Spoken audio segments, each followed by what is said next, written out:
மெய்கருத்து பாழியன் தோளுடைய பத்மநாபன் கையில் ஆழி போல் மின்னி வலம்புரி போல் நின்றதிருந்து. பாழியன் தோளுடைய அழகான தோள்களுடைய அந்த பத்மநாபன் எவருடைய நாபிக்கமலத்துல தாமரை இருக்கோ அப்பேற்பட்ட அந்த பெருமாளோட கையில இருக்கிற அந்த சக்கரம் போல மின்னல் வெட்டணுமா, வலம்புரி போல் நின்று அதிர்ந்து. தண்டர், அந்த தண்டர் வரும்பொழுதே அந்த சத்தம் வரும் இல்லையா, அது மாதிரி சங்கம் வரும்போது அந்த சங்கநாதம் மாதிரி அந்த தண்டரோட சத்தம் இருக்கணும்.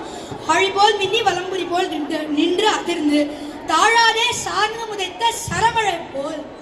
சாரங்கம் பெருமாளோட வில்லான அந்த சாரங்கத்திலேருந்தே எப்படி சரமழை அம்புக்கள்லாம் எப்படி மழை மாதிரி பாயுமோ அது மாதிரி மழை வரணும் அப்படின்னு ஆண்டாள். அப்புறம் திடீர்னு தோணிது ஆண்டாளுக்கு, என்னடா இது நம்ம இவ்வளோ டிஸ்கிரைப் பண்ணிட்டோமே, எங்கேயாவது சென்னையில் மிச்சாங் புயல் வந்த மாதிரி ஸ்ரீவில்லிபுத்தூர்லேயே வந்துட போகிறது அப்படிங்கிறதுனால வாழ உலகினில் பெய்திடாய். நாங்களாம்